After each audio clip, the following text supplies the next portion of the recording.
ಕದನ ವಿರಾಮ ಆಯಿತು. ಯಾರು ಗೆದ್ರು ಯಾರು ಸೋತರು ನಾವು ಚರ್ಚೆ ಮಾಡ್ತಾ ಇದ್ದೀವಿ.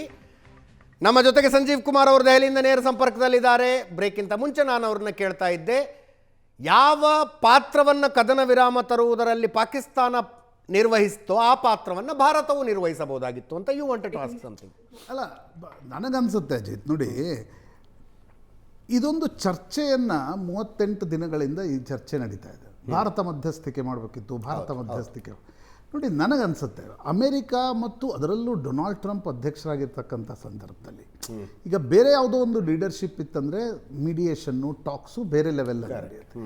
ಡೊನಾಲ್ಡ್ ಟ್ರಂಪ್ ಯೋಚನೆ ಮಾಡುವ ರೀತಿ, ಆತ ಅಂದರೆ ಆ ಸಂದರ್ಭದಲ್ಲಿ ಭಾರತದಂಥ ಒಂದು ದೊಡ್ಡ ದೇಶ ರಿಸ್ಕ್ ತೆಗೆದುಕೊಂಡು ಹೋಗಿ ನಾವು ಮೀಡಿಯೇಷನ್ ಮಾಡ್ತೀವಿ ಅಂತಕ್ಕಂಥದ್ದನ್ನು ಹೇಳಲಿಕ್ಕೆ ಸಾಧ್ಯ ಆಗಲ್ಲ.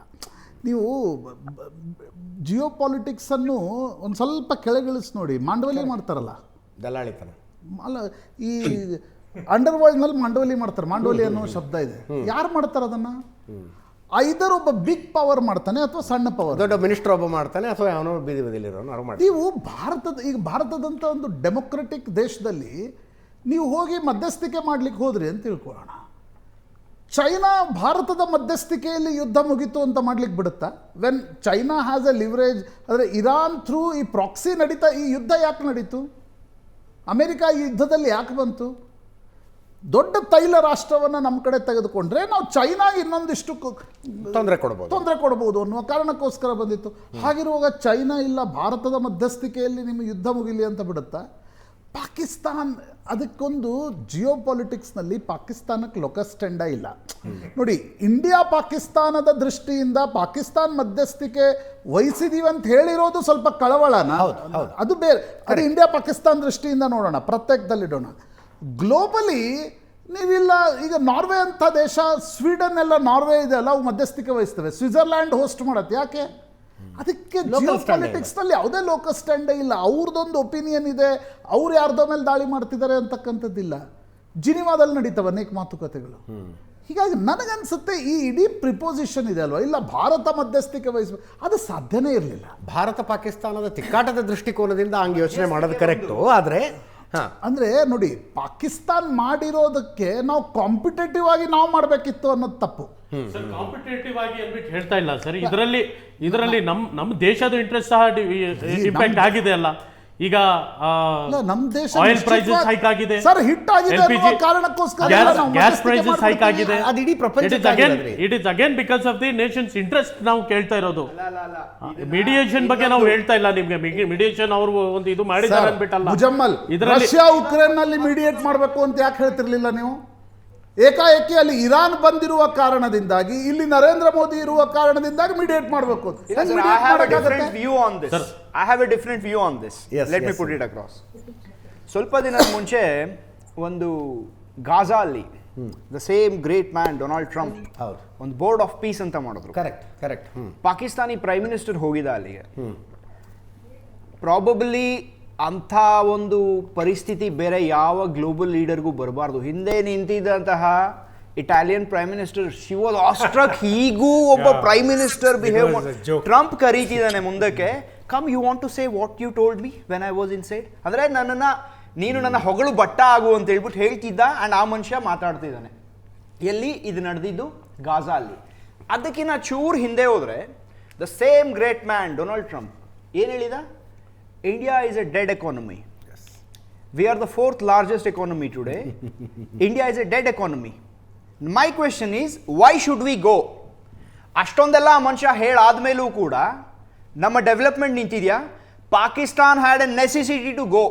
ಕಾರಣ ಏನು ಅಂತ ಹೇಳಿದ್ರೆ, there has been 110% fuel hike in Pakistan. ಇಂಡಿಯಾಲ್ ಆಯ್ತಾ? ವಿ ಹ್ಯಾಡ್ ಸಮ್ ಇಶ್ಯೂಸ್, ಅದು ಗ್ಲೋಬಲಿ ಎಲ್ಲ ಕಡೆನೂ ಆಗಿದೆ. ಗ್ಯಾಸ್ಗೆ ನಮ್ಗೆ ಇಶ್ಯೂ ಆಯಿತು. ನಮ್ಮ ಫ್ಯೂಯಲ್ ಪ್ರೈಸಸ್ ಏನಿದೆ ಜಾಸ್ತಿ ಆಯ್ತಾ ಅದು? ಆಮೇಲೆ ನಮ್ಮ ಒಂದು ಇಂಟ್ರೆಸ್ಟ್ನ ನಾವು ಸೈಡ್ಗೆ ಇಟ್ಟರೂ ಕೂಡ, why should we go to someone who is abusing us? Same Donald Trump operation ಸಿಂಧೂರಲ್ಲಿ ನಾನು ಮಧ್ಯಸ್ಥಿಕೆ ಮಾಡಿದೆ ಅಂತ ಹೇಳ್ಬಿಟ್ಟು ಮುಂದೆ ಸ್ವಲ್ಪ ದಿನದ ಇದೆ, ಒಂದು probably last week he gave A statement, Pakistani prime minister ನನ್ನ ಹತ್ರ ರಿಕ್ವೆಸ್ಟ್ ಮಾಡ್ಕೊಂಡಿದ್ರಿಂದ ನಾನು ಮಧ್ಯಸ್ಥಿಕೆಗೆ ಬಂದೆ ಅಂತ. ಮೊನ್ನೆ press meet ಸೊ ಅಲ್ಲಿ ಬೇಸಿಕಲಿ ಹಿ ಅಕ್ಸೆಪ್ಟೆಡ್, ಹಿ ಲೈಡ್. ಈ ರೀತಿಯಾದಂತ ಪರಿಸ್ಥಿತಿ ಇರುವಾಗ Y should we go? Sir, ಪಾಕಿಸ್ತಾನದ ಗ್ಲೋಬಲ್ ರಿಲೆವೆನ್ಸ್ ಏನಿದೆ, ಜಾಗತಿಕ ಪ್ರಸ್ತುತತೆ ಕೋಲ್ಡ್ ವಾರ್ ನಂತರ ಯಾಕಿತ್ತು? ರಷ್ಯಾ ಪಕ್ಕದಲ್ಲಿ ಅಫ್ಘಾನಿಸ್ತಾನ ಪಕ್ಕದಲ್ಲಿ ಪಾಕಿಸ್ತಾನ, ಬಫರ್ ಝೋನ್. ಆ ಕಾರಣದಿಂದ ಪಾಕಿಸ್ತಾನದ ರಿಲೆವೆನ್ಸ್ 1955-56 ನಂತರ ಜಾಸ್ತಿ ಆಯಿತು. ಯಾಕೆ ಅಮೆರಿಕ ಪಾಕಿಸ್ತಾನ ಜೊತೆ ಮೈತ್ರಿ ಮಾಡ್ಕೊಳ್ತು ಮೊದಲು? ಒಂದು. ಎರಡನೇದು, ಅಫ್ಘಾನಿಸ್ತಾನದಲ್ಲಿ ಲಾಡೆನ್ನ ಹುಡುಕಾಟದ ನಂತರ ಅದರದ್ದೊಂದು ರಿಲೆವೆನ್ಸ್ ಅಮೆರಿಕಕ್ಕಿತ್ತು. ಯಾಕಂದ್ರೆ ಒಸಾಮಾ ಬಿನ್ ಲಾಡೆನ್ ಅಲ್ತೋರಾ ಬೋರಾದಲ್ಲೆಲ್ಲೋ ಅಡಕೊಂಡಿದ್ದಾನೆ, ನಂತರ ಆತ ಪಾಕಿಸ್ತಾನದಲ್ಲೇ ಅಡಕೊಂಡಿದ್ದಾನೆ. ಯಾವಾಗ ಒಸಾಮಾ ಬಿನ್ ಲಾಡೆನ್ ಅನ್ನ ಎಲಿಮಿನೇಟ್ ಮಾಡಲಾಯಿತು, ಅಮೆರಿಕ ಡಂಪ್ಡ್ ಪಾಕಿಸ್ತಾನ್ ಲಿಟ್ರಲಿ. ಅಗೇನ್ ಪಾಕಿಸ್ತಾನಕ್ಕೆ ಇವತ್ತು ಯಾಕೆ ರಿಲೆವೆನ್ಸ್ ಬೇಕಿದೆ? ತನ್ನ ಜಿಯೋ ಲೊಕೇಶನ್ ಅನ್ನ ತನ್ನ ರಿಲೆವೆನ್ಸ್ ಆಗಿ ಬಳಸ್ಕೊಳ್ತಾ ಇದೆ. Because it is next. ಇವತ್ತು ಪಾಕಿಸ್ತಾನದಲ್ಲಿ ಮುನೀರ್ ಇರ್ಬೋದು, ಅಲ್ಲಿನ ಶಹಬಾಜ್ ಶರೀಫ್ ಇರ್ಬೋದು, ಇಷ್ಟೆಲ್ಲ ಯಾಕೆ ಓಡಾಡ್ತಿದ್ದಾರೆ? ಯಾಕಂದ್ರೆ ಅಮೇರಿಕಾಸ್ ಮೈತ್ರಿ ಅವ್ರಿಗೆ ಭಾರತದ ವಿರುದ್ಧ ಒಂದು ಶೀಲ್ಡ್ ಕೊಡುತ್ತೆ ಅನ್ನುವ ಕಾರಣಕ್ಕೋಸ್ಕರ. ಹೌದು, ಅಮೇರಿಕಕ್ಕೂ ಪಾಕಿಸ್ತಾನ ನನಗನ್ಸುತ್ತೆ ಮುಂದಿನ 10 ವರ್ಷಗಳಲ್ಲಿ ಅದರ ರಿಲೆವೆನ್ಸ್ ಇದ್ದೇ ಇರುತ್ತೆ. ಯಾಕಂದ್ರೆ ಅಮೇರಿಕ ಇರಾನ್ ಯುದ್ಧದ ಕಾರ್ಮೋಡಗಳು ಯಾವಾಗಿನವರೆಗೆ ಇರುತ್ತವೆ, ಇರಾನನ ಪಕ್ಕದ ರಾಷ್ಟ್ರ ಪಾಕಿಸ್ತಾನದ ಅವಶ್ಯಕತೆ ಅಮೇರಿಕಕ್ಕೂ ಕೂಡ ಇರುತ್ತೆ. ನನಗನ್ಸುತ್ತೆ ಆ ಅಬ್ಸೆಷನ್ನ ಕಾರಣದಿಂದಾಗಿ ಪಾಕಿಸ್ತಾನಕ್ಕೊಂದು ರಿಲೆವೆನ್ಸ್ ಬೇಕು ಗ್ಲೋಬಲಿ. ಮತ್ತು ಇರಾನ್ನ ಪಕ್ಕದಲ್ಲಿರ್ತಕ್ಕಂಥ ರಾಷ್ಟ್ರ, ಇನ್ನೊಂದು ಇಸ್ಲಾಮಿಕ್ ರಾಷ್ಟ್ರ, ಮತ್ತು ಪಾಕಿಸ್ತಾನಕ್ಕೆ ಅಮೇರಿಕಾದ ದುಡ್ಡು ಕೂಡ ಬೇಕಲ್ವಾ? ಫಾರ್ ಎಕ್ಸಾಂಪಲ್ ನಾನು ಮುಜಮ್ಮಲ್ ಫಾರ್ ಎಕ್ಸಾಂಪಲ್ ಹೇಳ್ತೀನಿ, ಫಾರ್ ಎಕ್ಸಾಂಪಲ್ ನಾನು ಹೇಳ್ತೀನಿ, ನರೇಂದ್ರ ಮೋದಿ ಹೋಗಿ ನನಗನ್ಸುತ್ತೆ Narendra Modi is fed up of Donald Trump's friendship also. ಇವತ್ತಿನ ಸಂದರ್ಭದಲ್ಲಿ ನರೇಂದ್ರ ಮೋದಿ ಹೋಗಿ ಡೊನಾಲ್ಡ್ ಟ್ರಂಪ್ ಪರವಾಗಿ ಇರಾನ್ ಜೊತೆ ಮಾತಾಡಿದ್ರೆ ಆಗ ಏನೇನು ಟೀಕೆಗಳು ಬರ್ಬೋದಿತ್ತು ಯೋಚನೆ ಮಾಡಿ ಅಲ್ವಾ? ಆಮೇಲೆ ಒಂದು ಈ ಗ್ಲೋಬಲ್ ಡಿಪ್ಲೊಮ್ಯಾಟಿಕ್ ರಿಲೆವೆನ್ಸ್ ಏನಿದೆಯಲ್ಲ ಸರ್, ವಿ ಕಮಾಂಡ್ ಇಟ್. ನಾವು ಅದನ್ನು ಹುಡ್ಕೊಂಡು ಹೋಗೋ ನೆಸೆಸಿಟಿ ಇಂಡಿಯಾಗಿಲ್ಲ, ನಾವು ಆ ಸ್ಟ್ಯಾಚರಲ್ಲಿ ಆಲ್ರೆಡಿ ಇದ್ದೀವಿ. ಸೆಕೆಂಡ್ಲಿ, ಒಂದು ಸಿಂಪಲ್ ಕ್ವೆಶನ್, ಯಾರ್ಯಾರು ಹೇಳ್ತಿದ್ರಲ್ಲ ನಾವು ಹೋಗಬೇಕಿತ್ತು, ನಾವು ಮಾಡಬೇಕಿತ್ತು, this is for every one. ಅಕಸ್ಮಾತ್ ಇವತ್ತು ಮೀಡಿಯೇಷನ್ ಫೇಲ್ ಆಗಿದ್ದಿದ್ರೆ, ಇವತ್ತು ಯಾರ್ಯಾರು ಹೇಳ್ತಿದ್ದಾರೆ ಇಂಡಿಯಾ ಹೋಗಬೇಕಿತ್ತು ಅಂತ, ಇವತ್ತು ಇಂಡಿಯನ್ ಗೌರ್ಮೆಂಟ್ನ ಸುಮ್ಮನೆ ಬಿಟ್ಬಿಟ್ಟಿರೋರ ಏನೇನು ಪ್ರಶ್ನೆಗಳು ಬರ್ತಿತ್ತು? ಇವ್ರು ಹೋದರು, ಇವ್ರ ಕೈಲಿ ಏನೂ ಮಾಡೋಕ್ಕಾಗಲಿಲ್ಲ, ದೇ ಆರ್ ಫೇಲಿಯರ್ಸ್ ಅಗೇನ್. ಯಾಕಂದರೆ ಈ ಒಂದು ಪಾಸ್ ಏನು ಬಂದಿದೆ, ಸ್ಟ್ರಾಟಜಿಕ್ ಪಾಸ್, ಈ 2 ದಿನದ ಏನು ಬಂದಿದೆ, ಯಾಕಂದರೆ ನೋಡಿ 10th ಇಸ್ಲಾಮಾಬಾದಲ್ಲಿ ಮತ್ತೆ ಟಾಕ್ಸ್ ಇದೆ. So they are just facilitating it, they are not the decision makers. 10th ಏನಾಗುತ್ತೆ, 10th ಬರೋ ಅಂತ, ಯಾಕಂದರೆ ಕಂಡೀಷನ್ಸ್ ಎಕ್ಸ್ಚೇಂಜ್ ಆಗಿದೆ. ಈಗ ಅವರು ಫೈರಿಂಗ್ ನಿಲ್ಲಿಸಿದ್ದಾರೆ ಒಬ್ಬರ ಮೇಲೊಬ್ರು. ನೆಕ್ಸ್ಟ್ ಏನು ಬರುತ್ತೆ ಅನ್ನೋದು ಇನ್ನೂ ಯಾರಿಗೂ ಗೊತ್ತಿಲ್ಲ. ಈಗಲೇ ಸೆಲೆಬ್ರೇಟ್ ಮಾಡೋದು ಬೇಕಿಲ್ಲ that as everything is over ಅಂತ. ಎಸ್, ಈಗ ಈ ಪಾಸ್ ಏನು ಬಂದಿದೆ ಇದರಿಂದ ಎಕಾನಮಿ, ಗ್ಲೋಬಲ್ ಎಕಾನಮಿ ಒಂದು ಸ್ವಲ್ಪ ಸ್ಟೇಬಲ್ ಆಗಬಹುದು. ಈಗ ಅದು ಆಲ್ರೆಡಿ ಆಗಕ್ಕೆ ಸ್ಟಾರ್ಟ್ ಆಗಿದೆ, which is very good. Petroleum rate which is very good for every one. ಎಲ್ಲರಿಗೂ ಅದಾಗುತ್ತೆ, ಎಲ್ಲರೂ ಅವರ ಸ್ಟ್ರಾಟಜಿಕ್ ರಿಸರ್ವ್ಸ್ ಏನೇನಿರುತ್ತೆ ಆ ರಿಸರ್ವ್ಸ್ನೆಲ್ಲ ಜಾಸ್ತಿ ಮಾಡ್ಕೋಬೋದು.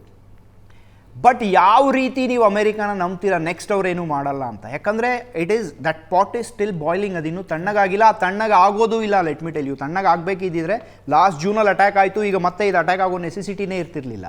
ಯಾವುದೇ ಆ್ಯಕ್ಟಿವಿಟಿ ಇರಾನ್ ಕೂಡ ನಿಲ್ಲಿಸಲ್ಲ, US ಆ್ಯಂಡ್ ಇಸ್ರೇಲ್ ಕೂಡ ಅದನ್ನು ನಿಲ್ಲಿಸಲ್ಲ.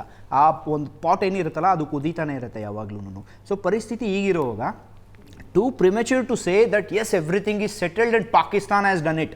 ನಾವು ಹೇಳೋ ನೆಸೆಸಿಟಿ ಇಲ್ಲ. Pakistan has done nothing, it is just a post man. ಈಗ 2 ದಿನ ಆದಮೇಲೆ ಅಲ್ಲಿ ಇಸ್ಲಾಮಾಬಾದಲ್ಲಿ ಇವರು ಮಾತಾಡ್ತಾ ಇದ್ದಾರೆ, ಮಾತಾಡಾದ್ಮೇಲೆ ಏನು ಬರುತ್ತೆ ಅಂತ ನೋಡೋಣ. ಅಲ್ಲೂ ಕೂಡ Iran and US, do you think they will listen to Pakistan?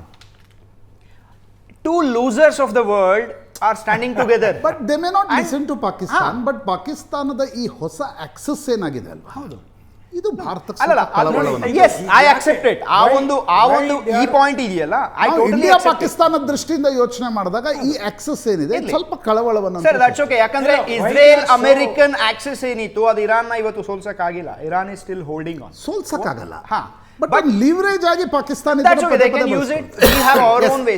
Basically Sanjeev ಕುಮಾರ್ಗೆ ಆಗಿತ್ತು ಪ್ರಶ್ನೆ. ಎಲ್ಲರ ಅಭಿಪ್ರಾಯಗಳು ವ್ಯಕ್ತವಾಗಿದೆ. ಪಾಕಿಸ್ತಾನ ಅಂದ ತಕ್ಷಣ ಎಲ್ರಿಗೂ ಒಂದು ಉತ್ಸಾಹ. Sanjeev Kumar sir, we will downplay it no matter what. We will downplay it. ಮೊನ್ನೆ ಮೊನ್ನೆ ಒಂದು ಡಿಬೇಟ್ ಅಲ್ಲಿ ಯಾರೋ ಕೇಳಿದ್ರು, ಅಂದ್ರೆ ನಮ್ಮ ಕಾಲೇಜಲ್ಲಿ ಯಾವ್ದೋ ಒಂದು ಡಿಬೇಟ್ ಆಗಿತ್ತು ನಮ್ಮ ಹತ್ರ.